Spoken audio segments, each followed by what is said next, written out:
26/12/1994 પૂજ્ય ભાઈ શ્રી દ્વારા દેવલાલીમાં થયેલ તત્વ ચર્ચા सड़ंग प्रवचन नंबर 56 कि समय सार की 17-18 गाथा में जो अनुभूति है वही मैं हूं ऐसा आया है। और 15वीं गाथा में भी अनुभूति है वह आत्मा ही है ऐसा आया है। 15वीं गाथा में श्रुत ज्ञान है वो आत्मा है ऐसा है। वहाँ अनुभूति शब्द का प्रयोग नहीं किया है, वहाँ श्रुत ज्ञान है वही आत्मा है ऐसा लिया है। चौथी गाथा में आया है ऐसा। चौथी में जो अनुभूति है वह आत्मा ही है। किस में आया है?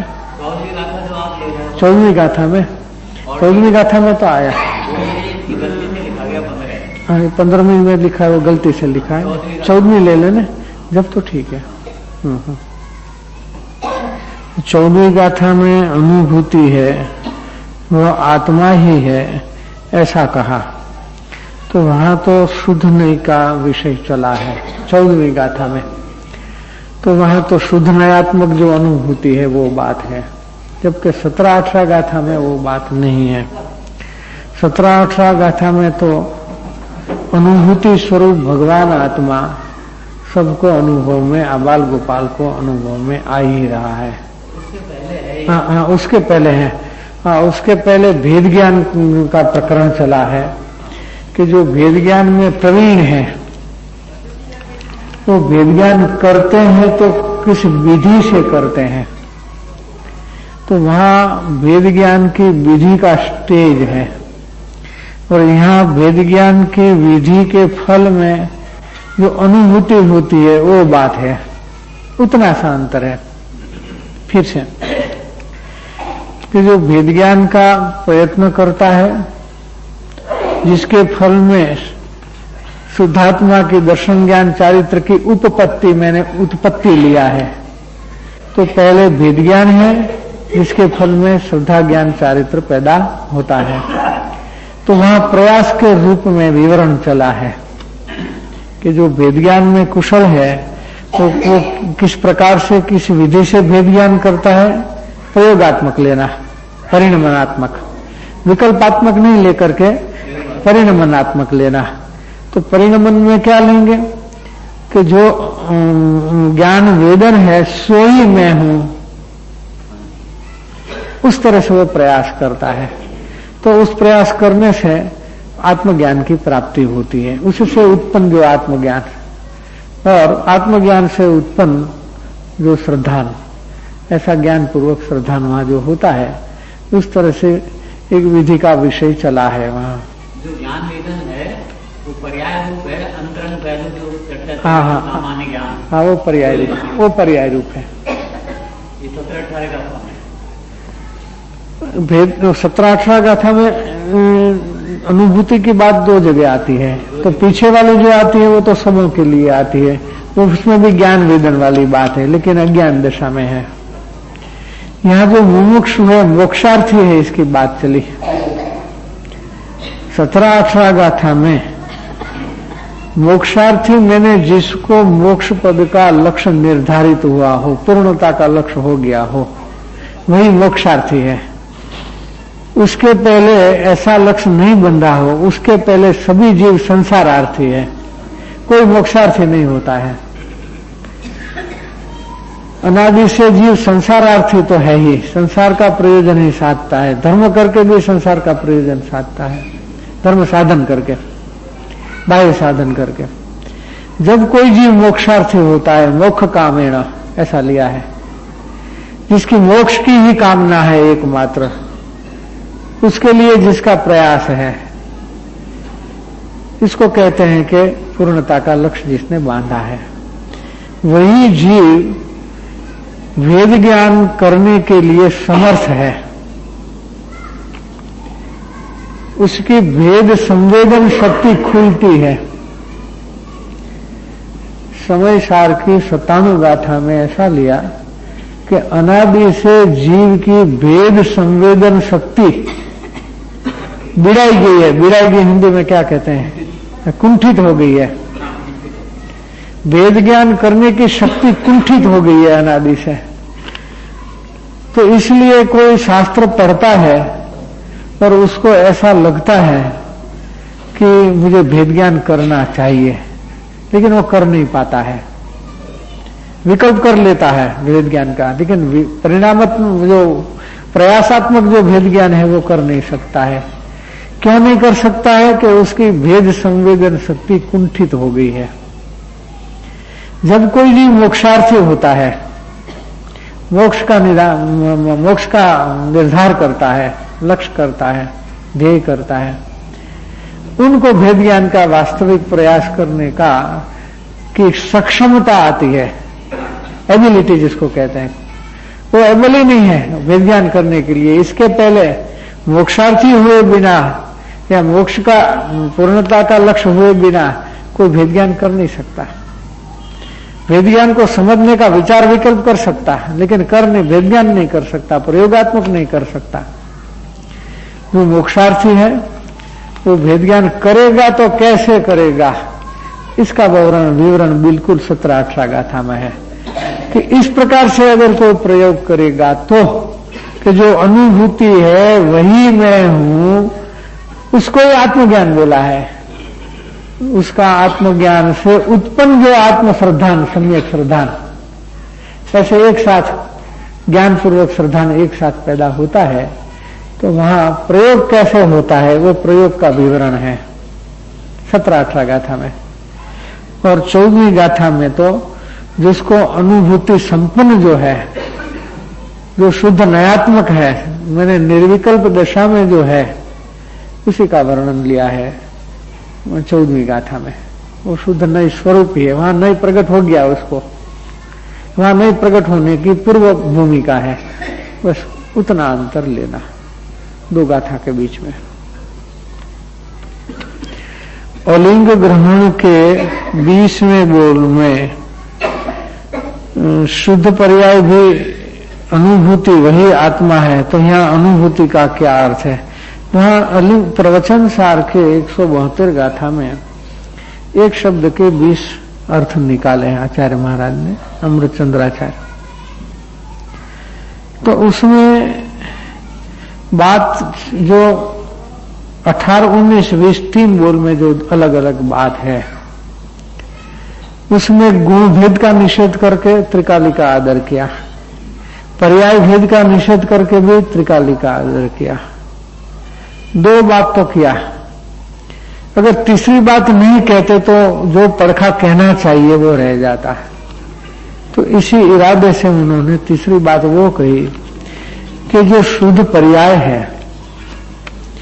वो शुद्ध पर्याय से नहीं आलिंगित ऐसा द्रव्य, क्योंकि द्रव्य द्रव्य रूप रहता है, पर्याय पर्याय रूप रहती है।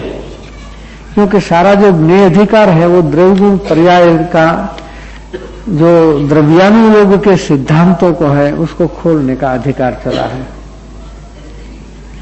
ज्ञेय अधिकार माने क्या? कि सम्यक ज्ञान में पदार्थ किस रूप ज्ञेय होता है, इसका अधिकार।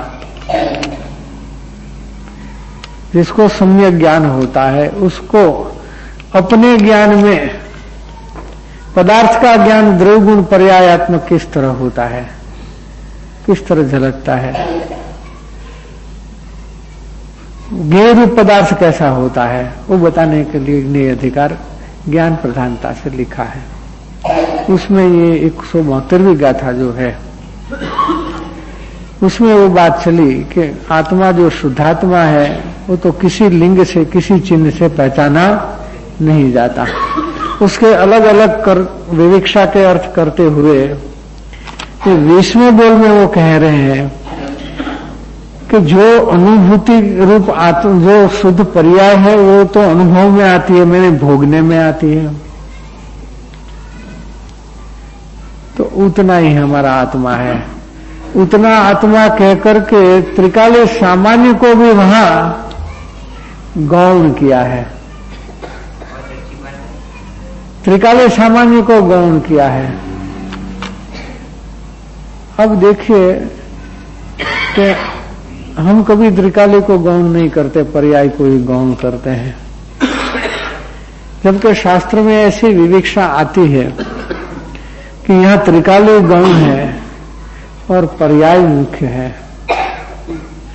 तो वहां क्या समझे हम कि वहां वेदन की प्रधानता से बात चल रही है। एक दृष्टांत लेते हैं कि एक आदमी के पास लाखों करोड़ों अरबों रुपयों की संपत्ति है। लोग कहते हैं कि सभी संपत्ति का मालिक वो है, वो उसकी पूरी की पूरी संपत्ति अकेले उसकी ही है। लेकिन उसकी संपत्ति कितनी की जितनी भोगे उतनी, बाकी की उसकी नहीं, क्योंकि वो तो पड़ी रहने वाली है। ऐसे जितना अनुभूति में आनंद आया उतना ही हमारा आत्मा है, बाकी का आत्मा का हमें क्या प्रयोजन है, ऐसा कहते हैं आचार्य महाराज। वो तो पड़ा रहने वाला है। इसमें पर्याय दृष्टि नहीं हो जाती? नहीं होती। पर्याय दृष्टि कब होती है कि कोई जीव वर्तमान विभाविक पर्याय मात्र रूप अपनी कल्पना करता है या अपने को अवधारण कर लेता है। पर्याय दृष्टि मिथ्या दृष्टि है। उनको तो शुद्ध पर्याय प्रकट हुई ही नहीं। शुद्ध पर्याय तो द्रव्य दृष्टि वाले को ही प्रकट हुई है। तो जिसको यहां तो शुद्ध पर्याय का कथन चला है कि द्रव्य से नहीं आलिंगित ऐसी जो शुद्ध पर्याय वही आत्मा है। द्रव्य कौन सा द्रव्य? त्रिकाली द्रव्य बताने के लिए परिभाषा शास्त्र की है कि जो अन्वय रूप है। अन्वय रूप है मैंने कैसा है कि जो प्रत्यभिज्ञान का कारणभूत है, ऐसा शब्द लिया है। प्रत्यभिज्ञान में वो का वो, वो का वो, वो का वो, वो का वो, वो का वो। जैसे काल एक भाई मिले थे, आज भी मिले, वो कल वाले ही मिले हैं, दूसरा नहीं है। तो इस आदमी का प्रत्यभिज्ञान हो गया कि जो कल मिला था वही आज हमको मिला। ऐसे जो कल द्रव्य था वही आज है, ऐसा द्रव्य सामान्य है, उनको प्रत्यभिज्ञान का विषय बोला जाता है। वो प्रत्यभिज्ञान का विषय रूप जो त्रिकाली द्रव्य सामान्य है, वो तो वैसा का वैसा रहता है, वो तो भोगने में आता नहीं। वो अवलंबन का विषय होता है, लेकिन अवलंबन का मतलब क्या कि भाव में मैं हूं ऐसा भाव होना। लेकिन पर्याय तो द्रव्य रूप होती नहीं, पर्याय रूप रहती है इस वक्त। इसलिए पर्याय अलिंगित नहीं है द्रव्य से, ऐसा कहा वहां। और जितना भोगने में आया आनंद आदि उतना ही अपना माल है, बाकी का माल अपना कहाँ है, ऐसा बताने के लिए वो बात है। इसलिए वेदन की प्रधानता से वो बात है। वेदन की प्रधानता से वेदन को गौण नहीं कर सकते। लक्ष्य और आश्रय की प्रधानता से वेदन को और पर्याय को गौण कर सकते हैं। त्रिकाली का लक्ष्य करने के लिए और त्रिकाली का आश्रय करने के लिए हम पर्याय को वेदन को गौण कर सकते हैं। लेकिन वेदन की मुख्यता होती है, वहां त्रिकाली भी गौण होता है। वहां वेदन की मुख्यता को छोड़ नहीं सकते, जहां वेदन की मुख्यता का विषय चलता है वहां। तो यहां वेदन की मुख्यता का विषय चला है 20वें बोल में। और गुरुदेव ने वो बात कही परमागम सार के 514 नंबर के बोल में और 541 नंबर के बोल में, वचनामृत में, दोनों जगह वो बात आई है कि यहाँ वेदन की मुख्यता की बात चलती है। तो वेदन को ऐसे गौण नहीं किया जा सकता, ये शुद्ध पर्याय है, इसको गुण ऐसा नहीं किया जा सकता। भोग तो इसका होता है, उसको भोगने में आते हैं, द्रव्य को भोग नहीं सकते।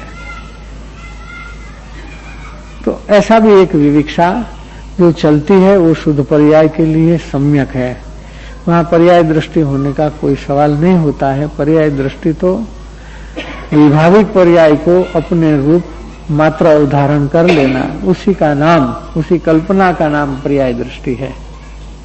तो वहां ऐसा नहीं होता है, क्योंकि यह तो शुद्ध पर्याय है, दृष्टि तो त्रिकाली पर ही रहती है, लेकिन बात वेदन की प्रधानता से चलती है। तो वेदन की प्रधानता की बात चलती है, वहां वेदन को गौण नहीं किया जा सकता, वहां त्रिकाली को गौण किया जा सकता है। ये 20वें बोल पर गुरुदेव का आखिर का प्रवचन मलाड में आया था। मलाड में वैशाख सुद बीज जो जन्म जयंती का प्रसंग चल रहा था, आखिर के वो प्रवचन थे। बाद में 4-5 महीने प्रवचन फिर बीमारी के हिसाब से बंद हो गया था, लेकिन आखिरी प्रवचन वहां हुआ था मलाड में। बहुत सुंदर प्रवचन आया है इस विषय पर। अगर किसी के पास कैसेट हो तो सुन लेना चाहिए, बहुत बढ़िया प्रवचन आया था, हम उपस्थित थे। ऐसा प्रवचन कभी हमने सूक्ष्म प्रवचन नहीं सुना, ऐसा प्रवचन आया था। हाँ, वहां द्रव्य को गौण कितना किया था गुरुदेव ने, कितना द्रव्य को गौण करते थे और कितना पर्याय को मुख्य करते थे वेदन के हिसाब से, वेदन के कारण से। यहाँ अपने परमागम सार रेफरेंस बुक में नहीं है, लेकिन हम निकाल करके थोड़ा उस पर भी स्पष्टीकरण दे देते हैं। अगर कल किसी के पास हो तो ले आना। यहाँ कोई अपने कान नगर में किसी के पास मिल जाएगा तो ले लेना।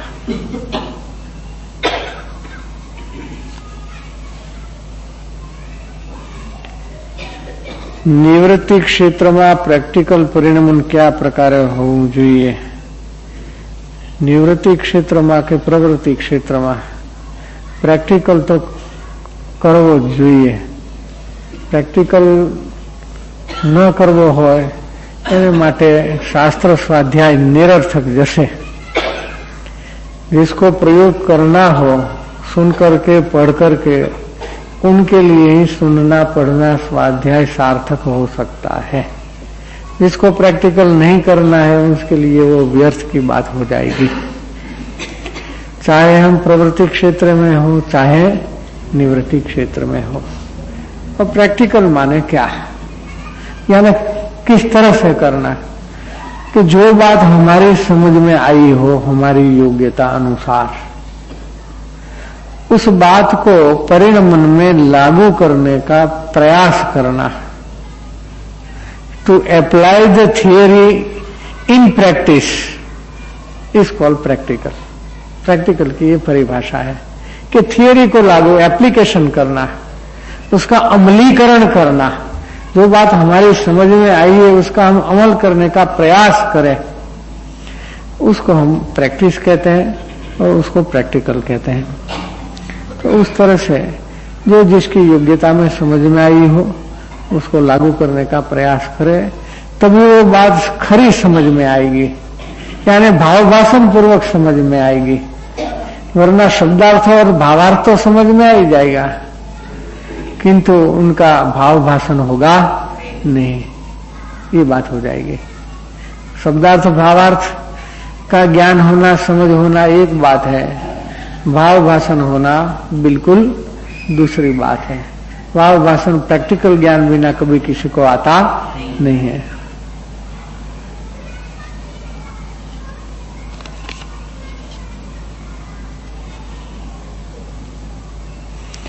સત્સંગ કરવાની વાત કરી તો સત્સંગ કોનો કરવો અને કેવી રીતે કરવો?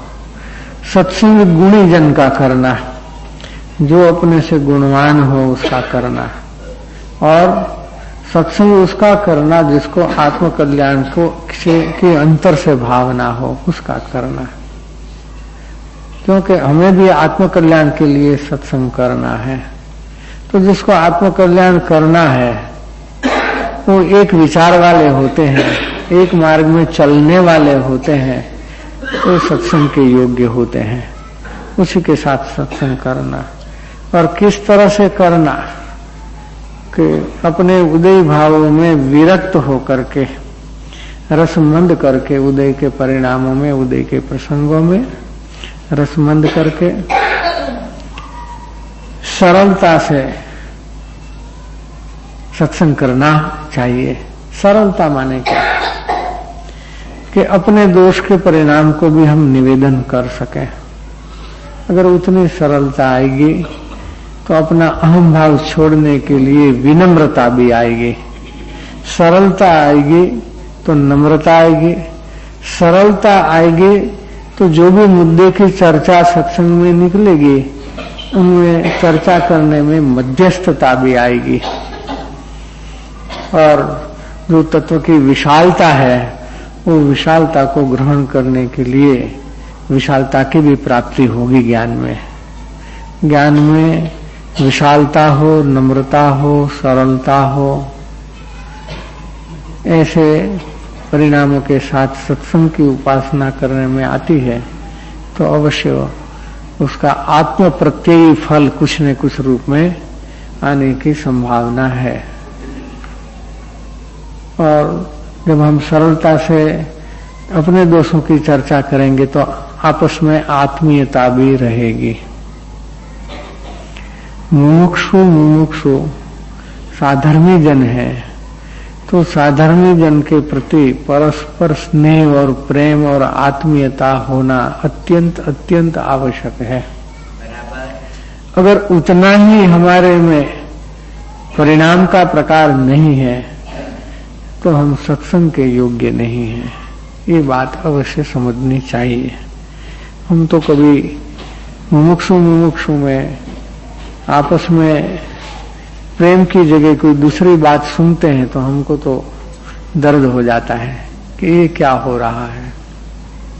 आपस में जैसे कोई प्रियजन मिलते हैं तो कितना प्रेम आता है, आंखें हंसती है, मुंह हंसता नहीं, आंखें भी हंसती है। वैसा मुमुक्षु के प्रति उतना होवे तो सत्संग योग्य होते हैं, वरना सत्संग के भी योग्य नहीं है। तो इस तरह से सत्संग की उपासना जो है उसमें आत्महित के, आत्म कल्याण के जितने भी पहलू है उनको समझ करके सत्संग की उपासना करनी चाहिए। वात्सल्य उनका बिगिनिंग है ना?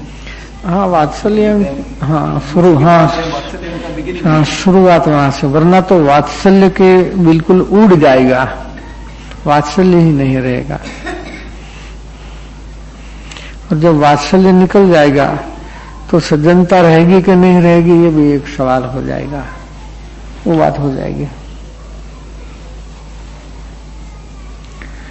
उपयोग को सूक्ष्म करके अंतर की गहराई में, जहां चैतन्य के असंख्य प्रदेशों में उपयोग पर्याय है, वहां के पर्याय के समीप ही अंदर चैतन्य का जो ध्रुवतल है उसमें दृष्टि स्थापित कर वहां पहुंचने पर सम्यक दर्शन और स्वानुभूति होती है। कृपया इन वचनों पर प्रकाश डालिए।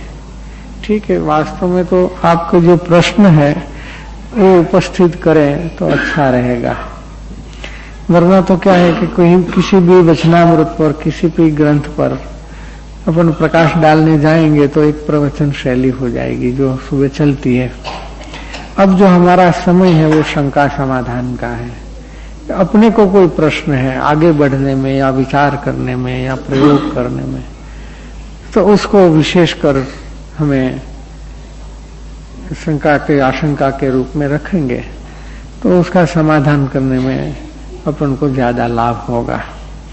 बाकी तो अनेक शास्त्र हैं, अनेक ज्ञानियों के वचनामृत हैं और उस पर स्पष्टीकरण देते रहेंगे तो और बात हो जाएगी।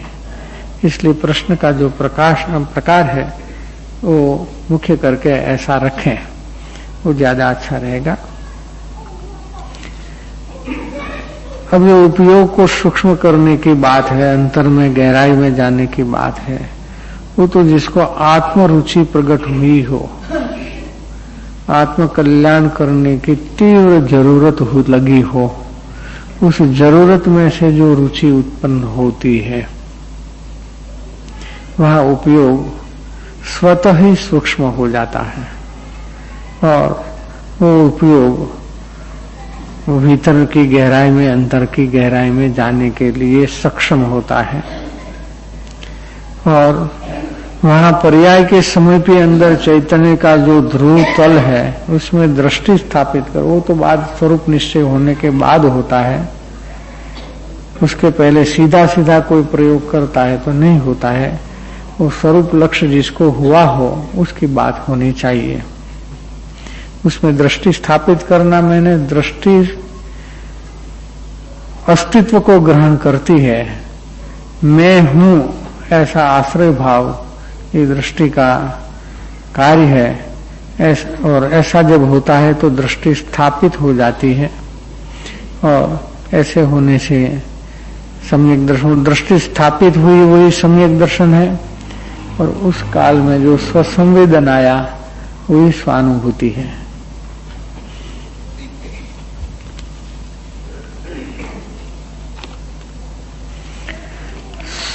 સત્સંગ એટલે સત સ્વરૂપ આત્મા, એનો સંગ કરવો અને સત્સંગ એટલે સાધર્મીનો સંગ કરવો.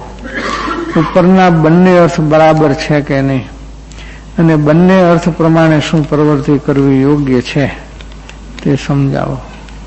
सत्संग બંને अर्थ तो दोनों अर्थ बराबर है. सत्संग मैंने सत स्वरूप आत्मा का संग करना, उसको भी सत्संग कह सकते हैं. अर्थघटन करने में कोई दोष नहीं है. और साधर्मी जन का संग करना उसको भी सत्संग कहते हैं. वो अर्थघटन करने में भी कोई दोष नहीं है. दोनों अर्थ हो सकता है. अब प्रवृत्ति क्या करना है कि पहले तो हम साधर्मी के सत्संग में रहेंगे, तब हम सत्स्वरूप आत्मा का संग करने के लिए तैयार हो सकते हैं. इसके पहले सीधा कोई आत्मस्वरूप का संग करने को जाए तो ये कभी नहीं बन सकता. बिना सत्संग ये हो सकता नहीं है, ऐसा जानना. અમે બીજા સાધર્મીનો સંગ કરીએ છીએ ત્યારે ઘણીવાર સત્સંગ કર્યો, પણ સત્સંગમાં હિત થવાને બદલે ટાઈમ બગડે છે એવું લાગે છે. અને અમારી પાસે ટાઈમ થોડો છે એટલે સ્વતંત્ર રીતનો સ્વાધ્યાય કરીએ છીએ અને શિબિર ગોઠવાય ત્યારે પ્રવચનમાં જઈએ છીએ. તો ઉપરની પ્રવૃત્તિ યોગ્ય છે. बीजा साधर्मी नो संग करिए छे, दूसरे साधर्मी का संग करने से उस वक्त सत्संग में हित होने के बजाय हमारा समय खराब होता है, ऐसा लगता है. क्यों ऐसा लगता है? उसका कोई कारण नहीं दिया है लिखने वाले ने. अगर कोई उपस्थित हो तो बता देना कि ऐसा क्यों आपको लगता है. जब हम दूसरे साधर्मी के सत्संग में जाते हैं तो हमारा समय बिगड़ता है, ऐसा लगने का क्यों, क्या कारण है? या तो वहां सत्संग में आत्महित का विषय नहीं चलता होगा, या तो जो सत्संग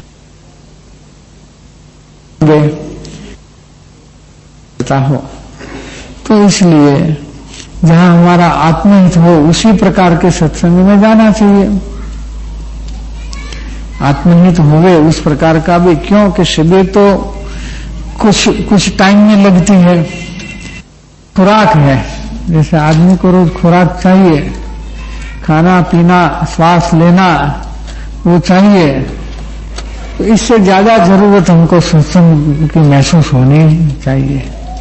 इसलिए योग्य सत्संग खोज करके सत्संग में रहना ये ज्यादा मुमुक्षु के लिए लाभदायी है. और ऐसा सत्संग के बाद भी कोई हमारे पास समय बचता है तो हम स्वाध्याय कर सकते हैं. लेकिन सत्संग को गौण करके स्वाध्याय करना वो उचित नहीं है, वो अनुचित है, ऐसा समझना चाहिए.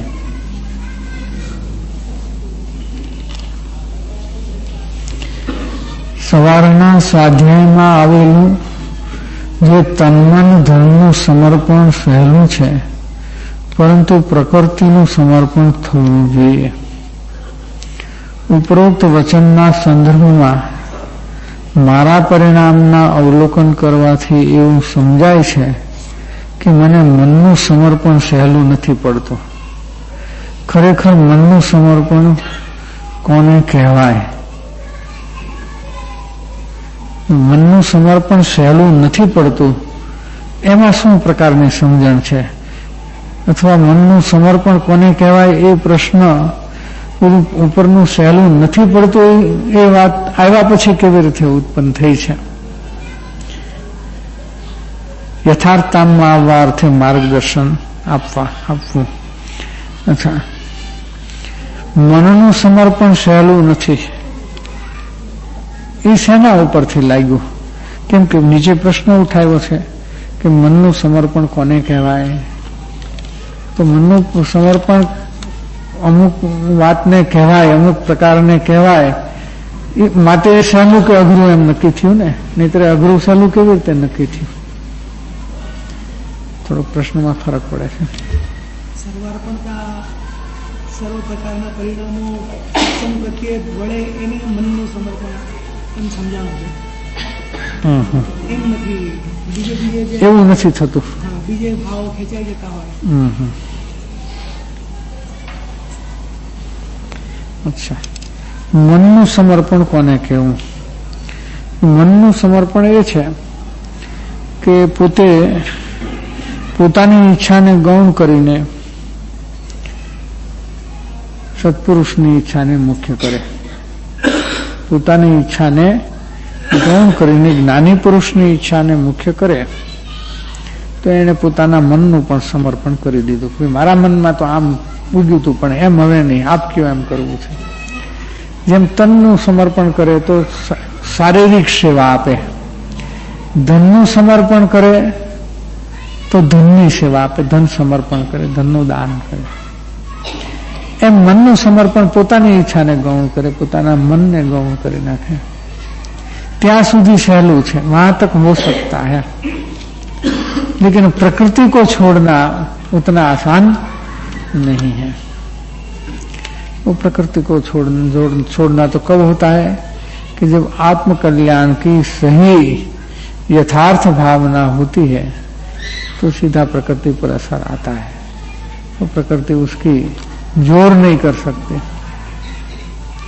या उनको ये लगता है कि हम प्रकृति के वश परिणमन करेंगे तो हमारा भव भ्रमण कभी मिटेगा नहीं.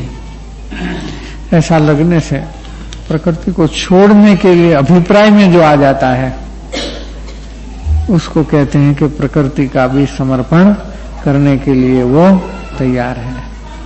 अब देखिए कि अज्ञान अवस्था में जिसकी जो प्रकृति होती है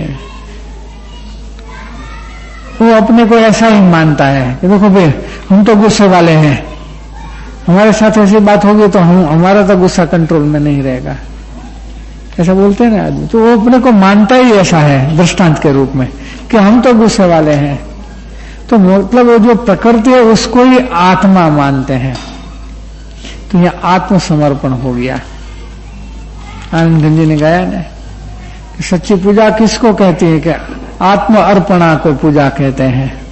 आत्मा को जो अर्पण करता है, आत्मा को अर्पण करता है मैंने कि अपनी प्रकृति छोड़ करके वर्तु चरणाधीन. वर्तु चरणाधीन में वो बात है, प्रकृति छोड़ करके बात, छोड़ करने की बात होती है.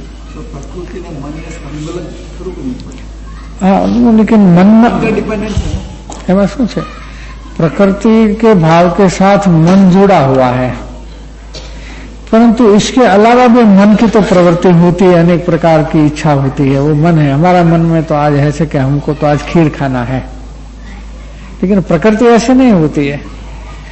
प्रकृति तो हमारी खीर खाने की नहीं, लेकिन आज मन हुआ है तो मन की बात अलग होती है, प्रकृति की बात अलग भी हो सकती है. तो मन प्रकृति पर ज्यादा डिपेंडेंट हो कि प्रकृति मन पे ज्यादा डिपेंडेंट है? ऐसा एक प्रकृति के अधीन मन होता है ज्यादा. तो मन के अधीन प्रकृति नहीं है, प्रकृति के अधीन मन है. એડ કર્યું છે સબસે, તો શું બાકી રહી ગયું? તો સબસે અમને નહીં પડ્યું प्रकृति. गुरुदेव की आनसो आत्म बसे. सब समर्पण कर दिया, पूरा समर्पण. हमारे कुछ चीज नहीं है. મનમાં એમ થઈ શકે કે વિભાવમાંથી સ્વભાવ તરફ જવા તો મનના વિચાર અર્પણ કરી શકાય. स्वभाव में से विभाव तरफ जन जाने का प्रयोग तो भेद ज्ञान के काल में होता है। तो भेद ज्ञान की स्टेज में जो आप मुमुक्षु आया हो उसके लिए वो बातें होती हो सकती है, जो वो स्टेज में आ चुका हो। अगर वो स्टेज में नहीं आया तो वो बात ही बात रह जाएगी, विकल्प रह जाएगा और कुछ नहीं। टोडरमल जी ने लिखा है कि ज्ञानोपयोग एक समय में एक को या पर को, स्व को या पर को जानेगा। छद्मस्थ का ज्ञान एक समय में एक पर, एक छद्मस्थ का ज्ञान एक समय में स्वपर प्रकाशक नहीं हो सकता है। कृपया इस विषय को स्पष्ट कीजिए। छद्मस्था का ज्ञान भी स्वपर प्रकाशक है, स्व का वेदन रूप प्रकाशक है और पर का जानने रूप प्रकाशक है। उपयोग की बात अलग होती है। उपयोग हो सकता है स्व का या पर का, दोनों का एक साथ नहीं हो सकता है, लेकिन ज्ञान दोनों का एक साथ हो सकता है। कई लोग इस विषय में ऐसा समझते हैं कि उपयोग जितना ही हमारा ज्ञान का पर्याय है, परंतु ऐसा नहीं है। उपयोग के अलावा लब्ध पर्याय भी काम करती है ज्ञान की, वो भी ज्ञान की पर्याय है। इसलिए ज्ञान की पूरी पर्याय लब्ध उपयोगात्मक है, केवल उपयोगात्मक नहीं है।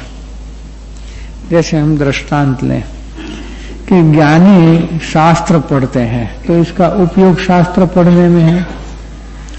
उसमें कोई कथानुयोग की बात आती हो तो कथा भी कर लेते हैं कि रामचंद्र जी ने ऐसा कहा, भरत जी ने ऐसा किया, पांडवों ने ऐसा किया, ये बात आएगी। तो उपयोग वहां शास्त्र की कथा पर है। तो क्या वो पर को ही जानते हैं? वहां स्व का ज्ञान का अभाव हो गया, आत्मज्ञान का अभाव हो गया क्या? कि बिल्कुल नहीं। ऐसा होता तो मिथ्या दृष्टि, आत्मज्ञान रहित हो जाते। तो आत्मज्ञान वहां किस रूप में चालू है कि वहां लब्ध परिणति के रूप में आत्मज्ञान चालू है। भले वो ज्ञानी छद्मस्थ है, लेकिन वहां स्वपर प्रकाशक ज्ञान उसका होता है। उपयोग चाहे स्व में हो तो भी स्वपर प्रकाशक है, और उपयोग पर में हो तो भी स्वपर प्रकाशक है। स्व में उपयोग है तब पर का अभाव रूप ज्ञान है कि मेरे में पर नहीं है। पर का नास्तिवाचक ज्ञान वहां होता है, लेकिन उपयोगात्मक नहीं होता है। ज्ञान होता है, उपयोगात्मक नहीं होता है। इसलिए केवल उपयोग को ही ज्ञान के पर्याय रूप में स्वीकार करना वो ज्ञान की पर्याय की अधूरी समझ है या सही समझ नहीं है। ये लब्धि उपयोग पूर्वक होती है। लब्धि जो होती है वो उपयोग पूर्वक होती है। तो पहले हमको आत्मा को स्वयं में उपयोग लगाना पड़ेगा। एक बार स्वयं में उपयोग लग जाए उसके बाद तो वो लब्धि रूप हो जाए, लेकिन जिसने आज तक स्वयं में उपयोग लगाया ही नहीं, फिर उसका लब्धि में स्वयं का ज्ञान है, ये कैसे संभव है? जो सामान्य ज्ञान वेदन है उसमें पर कहाँ है? क्यों कि वेदन पर का हो ही नहीं सकता, चाहे ज्ञानी हो चाहे अज्ञानी हो। जैसे पर का कर्ता को हो ही नहीं सकता, ज्ञानी या अज्ञानी क्या हो सकता है? क्या तो भोक्ता भी नहीं हो सकता। जो कर्ता नहीं हो सकता वो भोक्ता भी नहीं हो सकता। भोक्ता होना नहीं होना मतलब वेदन नहीं कर सकता। भोगना और वेदन करना वो तो एक ही बात होगी। तो कोई ज्ञानी या अज्ञानी पर का वेदन कर ही नहीं सकता। अनुभूति स्वरूप भगवान आत्मा आबाल गोपाल को अनुभव में आ ही रहा है, वो स्व का प्रकाशन है। और पर प्रकाशन तो अज्ञान अवस्था में चालू ही है, वो तो मानता ही है कि मैं पर को जानता हूं, जबकि स्वपर प्रकाशक वहां भी चालू है। स्वपर प्रकाशक शक्ति हमारे ताते भेद बहुत भ्रम भारी, उस विषय में बहुत भ्रमणा होती है। क्योंकि कई प्रकार के ज्ञान के विषय में शास्त्र में अलग अलग भिन्न भिन्न प्रकार के स्टेटमेंट आते हैं, बहुत विविक्षाएं भिन्न भिन्न प्रकार की आती है। कभी ज्ञान के विषय में ऐसा बोला जाता है ज्ञान पर को जानता ही नहीं, कभी बोलता है कि स्वपर प्रकाशक है, वो ज्ञानी अज्ञानी को कभी ऐसा कहेंगे वो एकांत पर प्रकाशक है क्योंकि स्व को भुला हुआ है। तो कई प्रकार की बातें आती हैं। इसलिए गुरुदेव के जो प्रवचन हुए समय सार के, उसमें जो स्वपर प्रकाशक का विषय आया है उनका एक अलग संकलन किया है। वो बड़ौदा से वो गुरुवाणी के नाम पर प्रकाशित हुआ है, गुरुवाणी भाग 1 और 2। उन्होंने 11 भाग में से स्वपर प्रकाशक शक्ति विषय जितने भी गुरुदेव के वचनामृत थे उनका संकलन करके नई किताब निकाली है। तो वो पढ़ने से बहुत भाग तो समझ में आता है, नहीं समझ में आवे तो सत्संग में चर्चा उसकी करके उसका स्पष्ट समझ कर लेना चाहिए।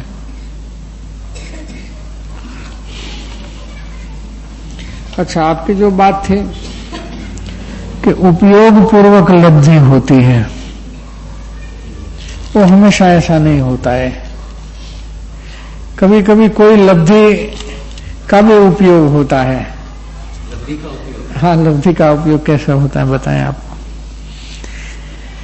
जब सम्यक दर्शन सम्यक ज्ञान उत्पन्न होता है उस वक्त केवल ज्ञान की लब्धि होती है, जबकि उपयोग केवल ज्ञान का नहीं हुआ कभी। वो लब्धि पूर्वक बाद में होने वाला है। ऐसे ज्ञान की अनेक प्रकार की जो चमत्कारिक लब्धियां होती है, वो पहले लब्धि होती है, उपयोग बाद में होता है। भिन्न भिन्न प्रकार के ज्ञान की लब्धियां होती है। श्रुत ज्ञान की तो वो पहले लब्धि होती है, उपयोग बाद में होता है। ऐसा भी होता है।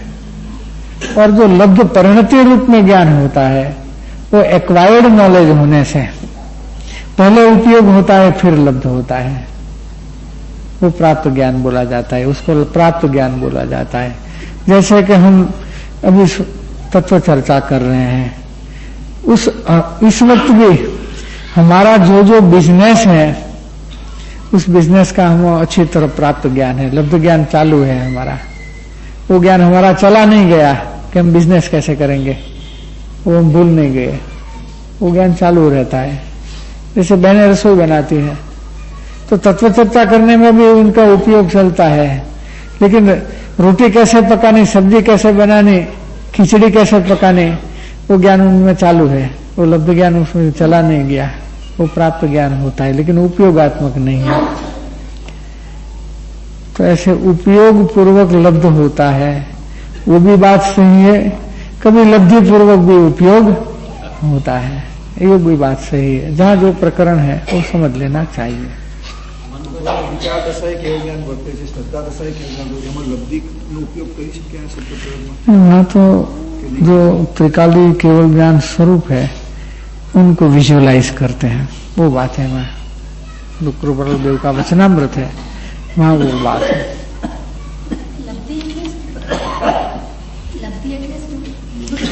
લબ્ધિ એટલે પ્રાપ્તિ।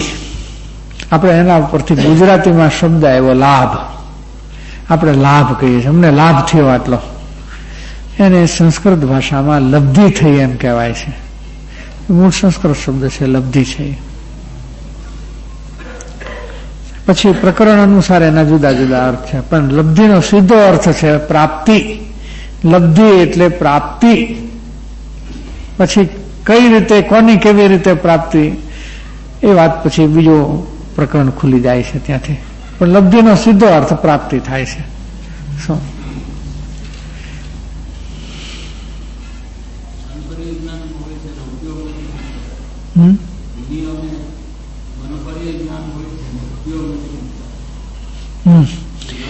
નહીં, ઉપયોગાત્મક જ હોય છે। હા, એ પ્રત્યક્ષ જ્ઞાન છે। जो मनोपरिव ज्ञान है वो अंश प्रत्यक्ष है, इसलिए जब जब वो होता है उपयोगात्मक होता है, लेकिन उसकी लब्धि पहले प्रकट हो जाती है, उपयोग बाद में होता है। जो मुनि दशा में साधना की निर्मलता के कारण कोई कोई मुनि को मनोपरिव ज्ञान की पहले लब्धि होती है, बाद में वो कभी कभी इसका उपयोग करता है तो दूसरे के मन के भाव को जान लेता है। तो उपयोग करता है तब जान लेता है, उपयोग रखता है तब। उपयोग उसका नहीं गया किसी के मन पर तो उस वक्त उसकी प्रवृत्ति उपयोगात्मक नहीं रही, लेकिन लब्धि चली नहीं गई, लब्धि तो रहती है उसको। तो उस तरह से वो लब्धात्मक भी है और उपयोगात्मक भी है। इस तरह से दोनों प्रकार से है, ऐसा समझना चाहिए।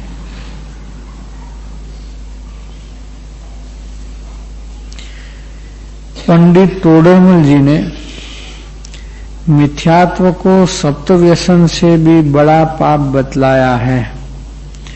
तो क्या मिथ्यात्व रूपी बड़े पाप को त्याग होने के बाद भी ज्ञानी के सप्तव्यसन का सेवन पाया जा सकता है, या मिथ्यात्व के अभाव के साथ सप्तव्यसन के सेवन का भी अभाव हो जाता है? सप्तव्यसन रहता नहीं, मिथ्यात्व अवस्था में व्यसन के परिणाम होते हैं। ज्ञानी मुक्त हो गए हैं, प्रकृति से मुक्त हो गए हैं, तो व्यसन से तो मुक्त हो ही गए हैं। इसलिए ज्ञानी को एक भी व्यसन नहीं होता, व्यसन अज्ञानी को ही होता है, क्योंकि उसमें बहुत एकत्व का परिणाम होता है। व्यसन के परिणाम जो होते हैं उसमें तीव्र एकत्व रहता है, इसलिए वो अज्ञानी को ही रहते हैं, ज्ञानी को नहीं रहता है। और कोई प्रश्न है इसमें? नहीं है? आपका है ना?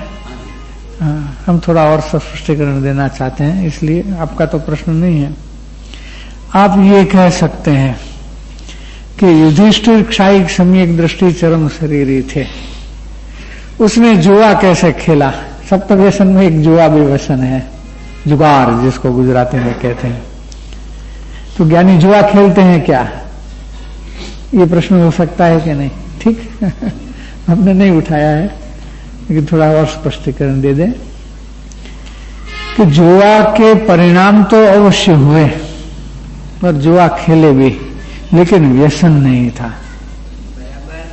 क्या जुआ के खेलने के चारित्रमोह का परिणाम हुआ, लेकिन व्यसन के रूप में नहीं हुआ? व्यसन के रूप में परिणाम कैसे होते हैं कि मानो कि एक मनुष्य को जुआ खेलने का व्यसन हो गया है, तो उनको नहीं मिलेगा तो चैन नहीं पड़ेगा। वो अपनी प्रवृत्ति को छोड़ करके गौण करके दूसरे काम को गौण करके जुआ खेलने के लिए लालायत हो जाएगा, उसको लगन रहा करेगी। वो व्यसन के परिणाम है।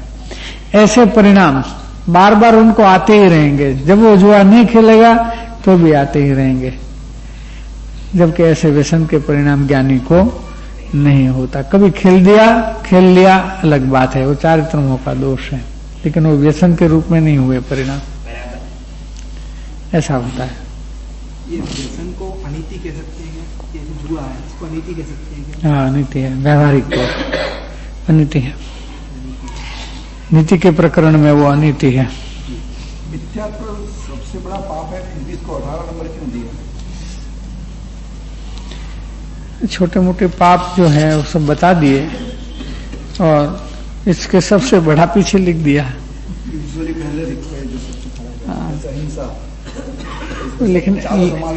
लिखने वाले का हेतु तो अपने को कैसे मालूम पड़ेगा कि आपने क्यों पीछे लिखा?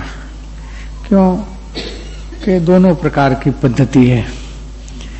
पहले स्पष्टीकरण देकर के भी विस्तार कर सकते हैं और विस्तार करके बाद भी इसका सारांश दे सकते हैं। कभी सारांश पहले दिया जाता है, फिर उसका स्पष्टीकरण देते हैं। कभी पूरा स्पष्टीकरण देके भी सारांश किया जाता है। तो दोनों प्रकार कथन में तो संभवित है। फिर भी कहीं भी आगे पीछे लिखने का हेतु भी होता है, लेकिन वो तो प्रत्यक्ष हो तो मालूम पड़े कि इसमें आपका कोई हेतु, खास हेतु है क्या, या वैसे ही नॉर्मल परिस्थिति में लिखा है, वो तो लिखने वाले कोई पता चल सकता है, अपन तो नहीं बता सकता पूरा।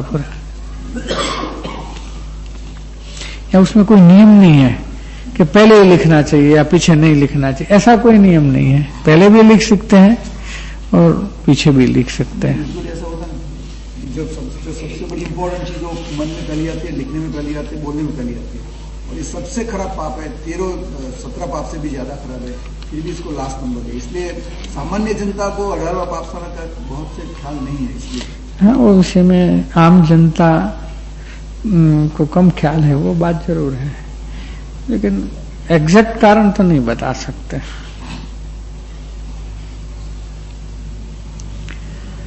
पूज्य गुरुदेव श्री ने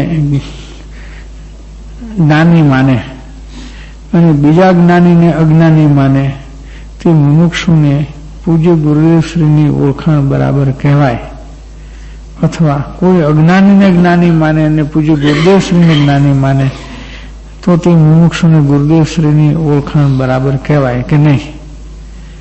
બંનેમાં दोनों में गुरुदेव श्री की पहचान नहीं है।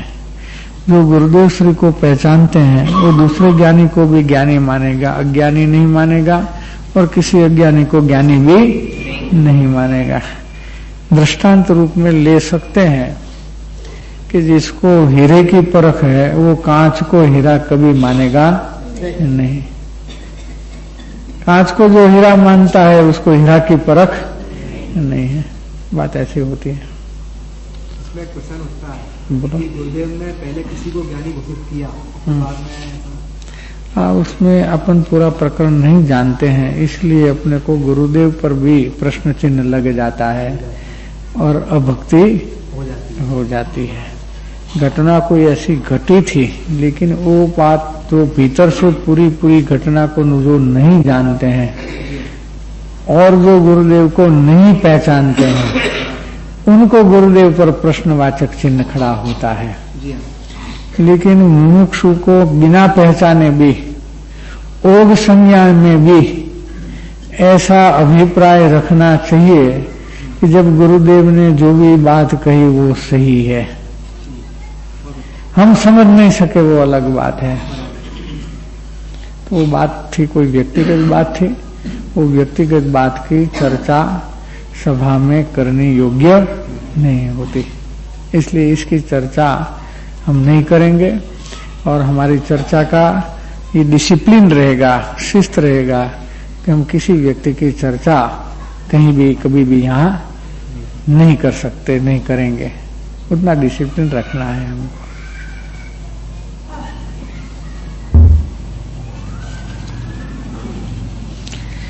નાનીની ઓળખાણ કેવી રીતે કરવી?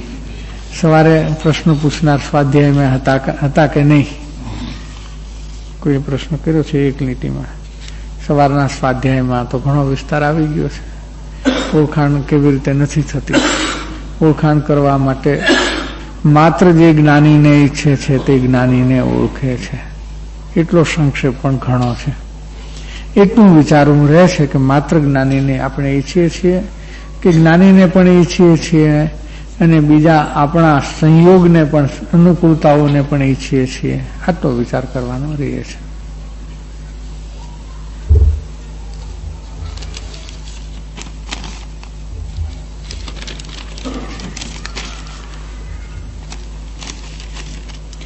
सम्यक ज्ञान પહેલી ભૂમિકા કેવી હોય ને લક્ષણ એટલે કે પરિણતિ કેવી થઈ જાય? સમ્યક જ્ઞાન પહેલાની ભૂમિકા કેવી હોય એમ પ્રશ્ન છે ને? પ્રશ્ન કરનારે પ્રશ્ન જરા સ્પષ્ટ કરીએ તો યથાર્થ સમજણ એ સમ્યક જ્ઞાન પહેલાની ભૂમિકા છે, જ્ઞાન અપેક્ષાએ। અને લક્ષણ એટલે કે પરિણતિ કેવી થઈ જાય? लक्षण यानी परिणति जितलो जेवो रस हो एवी परिणति थाय। परिणति होने का विज्ञान ऐसा है कि जिसका तीव्र रस होता है उसकी परिणति होती है।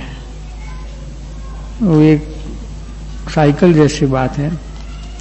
उपयोग, भावना, उपयोग और परिणति। तीव्र रस से जो भावना उपयोगात्मक होती है उसकी परिणति बन जाती है। इस तरह से उसका विज्ञान है। શ્રુત જ્ઞાનમાં પ્રત્યક્ષના અંશો વધતા જાય ત્યારે કેવળ જ્ઞાન થાય। श्रुत ज्ञान में अनुभव प्रत्यक्षता का अंश बढ़ता जाता है, वो केवल ज्ञान के प्रति आगे बढ़ता जाता है। और उस विषय में समय सार के का जो कलश है 224 नंबर का है, उसमें लिखा है 224 नंबर के कलश में कि जो ज्ञान का स्वसंवेदन है वही पूर्णता को ले जाता है।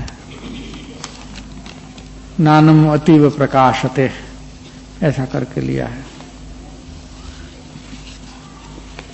अतीव मैंने पूरा ज्ञान, सर्व विशुद्ध ज्ञान अधिकार का श्लोक है।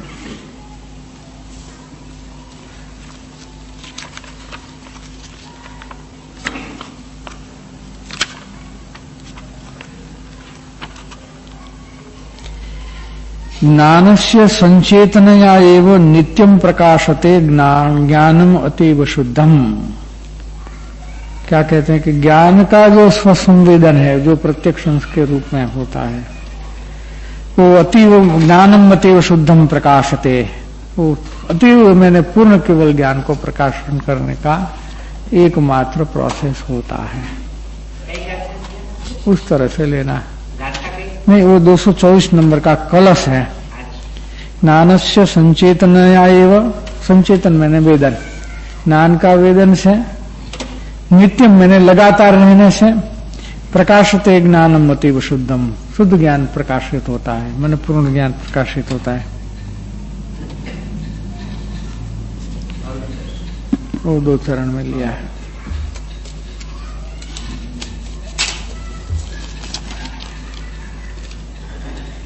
છેલ્લો પ્રશ્ન છે, લઈ લઈએ, ટાઈમ તો થઈ ગયો છે આપણો। પહેલું સંકેત થયા પછી પોતાના પરિણામમાં શું અપૂર્વ ફેરફાર થાય, वो तो चला। आप तो पुरुष के वचन की प्रतीति होती है, आज्ञा रुचि होती है और स्वच्छंद निरोध भक्ति होती है। तो इस प्रकार के परिणाम में फेरफार होता है, यानी सर्वार्पण बुद्धि सत्पुरुष के प्रति आती है, सर्वार्पण बुद्धि से वो सत्संग उपासता है। ऐसा फेरफार पहले संकित होने के बाद आता है। दर्शनों के परिणाम मंद होने से वैसे भी दूसरे अनेक प्रकार के गुण, वहाँ पात्रता के गुण प्रकट हो जाते हैं। तो पात्रता के भी अनेक गुण हैं, वो भी बड़ा चैप्टर है। तो वो भी पहला संकित प्राप्त होने से या ज्ञानी की पहचान होने से, अपना दर्शन मंद होने से, दूसरे भी मुमुक्षु की भूमिका के अनेक गुण वहाँ आनुषंगिक परिणाम के रूप में चालू हो जाते हैं। ऐसा लेना चाहिए। यहाँ तक रखें।